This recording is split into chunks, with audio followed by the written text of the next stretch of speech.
Just did everyone come through okay today? Yep. Everyone came through well.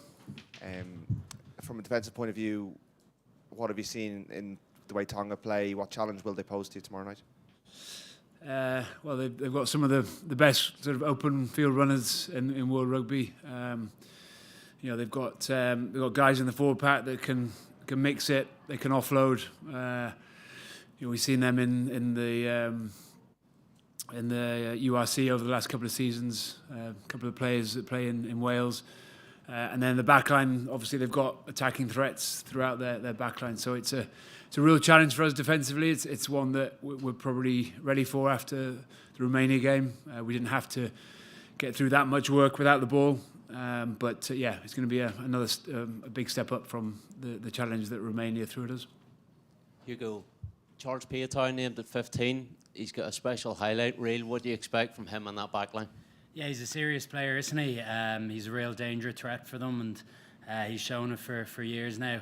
He's well experienced. So, they've, as Simon was saying, they've threats across their backline and in the pack in that back row. So, we've gotten to familiarise ourselves with a few of them this week, but we've known of some of their threats for years now. If you can just pass the mic forward, sorry. Hi Simon, Michael Glennon, RTE. No, just wondering, slightly late out to the field today, was that to curtail the time spent in the heat, or was there any issues there? No, as far as I'm aware, there's no issues. I didn't know that we were late, but I mean the heat is still something that we have to be aware of. It's not something that's going to be an issue tomorrow night, hopefully, in terms of the kick-off time. But we tend to not always use the whole period of captain's run, just depending on how the players are feeling and what we need to get through. So no, there's no reason for that. Tadhg, can you just compare the conditions there today and last week? Is it worse? Are you very used to it at this stage? I was thinking of putting a jumper on today, compared to what we're used to. So, although it is hot, you recognise hot. It doesn't feel hot compared to it. It's like an oven, you know what I mean, or someone blowing a hairdryer in your face the last few weeks. Thank you. Hi, James from Sky Sports News. I guess the team selected shows just how much Ireland as a squad respect Tonga. Bossman, I don't pick the team. I think everyone's just delighted to get another opportunity. It's a privilege to play, and of course we respect Tonga and their players. And I always you think of where they're coming in from, and it's their first game of the World Cup, but the players that play all over the world really, and it must be special for them to get their countrymen in a room and gel and bond for a prolonged pre-season. We're very lucky we get to do it majority of the time in Ireland, but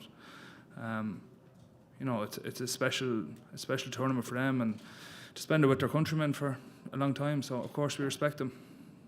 Hugo, has it been easy to take it one game at a time when you know what you've got in store over the next 3 weeks? Yeah, I think it has. I know. Throughout the pool, there's tough games coming up, but Tonga are serious side, serious threats and individuals across the team. So we're only looking at them, only focusing on this week. Thank you. Hugo, can I just ask you about the kicking game? We've seen in all the big games over the last week how important it is strategically. How much work are you putting in your opposition analysis, preparing for that specific element of the game?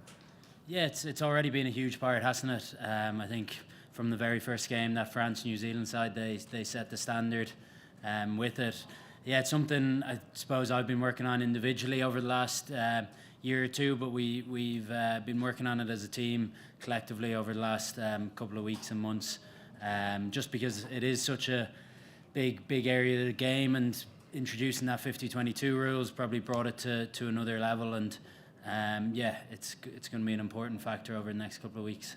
Simon, can I just ask, from your point of view, with the importance of the same thing and the amount of work that you have to put into how you use the backfield and all that sort of thing? Yeah, I'd say Hugo's been probably modest in terms of he and the back three guys are excellent in terms of taking ownership of that area. Not only what's coming at us, but where we can identify where there might be space or opportunities in our attacking kicking game. So yeah, it is It's clearly a major part of the game. And like Hugo said, we've seen the use of the boot. The ball seems to be travelling a little bit further, according to the statisticians. But it is a really crucial part of the game, and it's not just the guys who are kicking the ball; it's the guys who are chasing. It's a team. It's a team element that we need to make sure that we stay on top of. Tonga have a couple of really good individual kickers in their team that can also put us under pressure. So yeah, it's a big part of the game, and one that, to be fair, the players take massive ownership in driving the standards. Thank you. Just quickly pass these along. Tadhg, just wondering how you feel about facing this Tongan front row. Apparently they weigh in at 387 kilos. Sometimes in scrummaging there's no replacement for displacement. Where weight makes it heavy, it makes it hard because of the nature of it. And look, it's a big challenge. They have a big pack, and we have to be technically good. What does the squad take from the Samoa game here a couple of weeks ago? Obviously that game was fixed with this game in mind. There's a lot to learn in it. You know what I mean? We probably came off best in a few contact areas. The rain made it hard. You know what I mean? So there's always stuff you can come out of it. But I think the way the lads stuck in there and found a way to get the result was the biggest thing for us. And look, we know it's not easy. Nothing's easy. Rugby ain't easy. And it's just about sticking in there and taking your moments when they come. Thank you. Yeah, Frankie from Rugby News Service. Do you reckon performances such as Uruguay's last night gives encouragement to teams maybe like Tonga that they can take the number one team head on? Probably for you, Simon. I think I think we all probably watched that game last night and were really impressed with the way Uruguay played.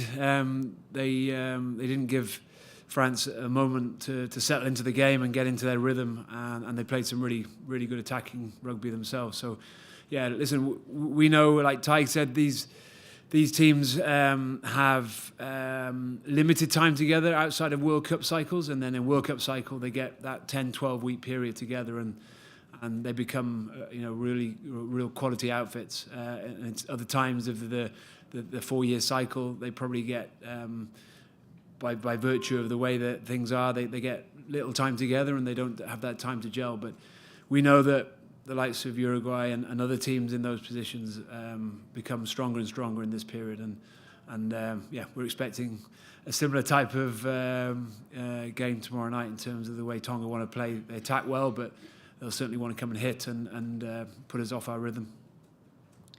Thank you. One more question here. Hi, Loïc Folio, West France. Your guys are going to play in Nantes tomorrow. We were in Brittany. So 15,000 Irish fans are expected in the stadium. What can you tell the people of the city of Nantes about the atmosphere for tomorrow in the city and in the stadium? Lads. Yeah, I suppose I got my first experience of the travelling support in a World Cup last week. I think there was green all over the stadium. And yeah, we're hoping for the same tomorrow here in Nantes. And by the sounds of it, lots of Irish have travelled, and I know I have family over, and we're really lucky to have that support. And it's a great sort of help for us as a team to galvanise us, and it really makes a difference. So it's exciting for us, and hopefully it's exciting for the people of Nantes as well to host it.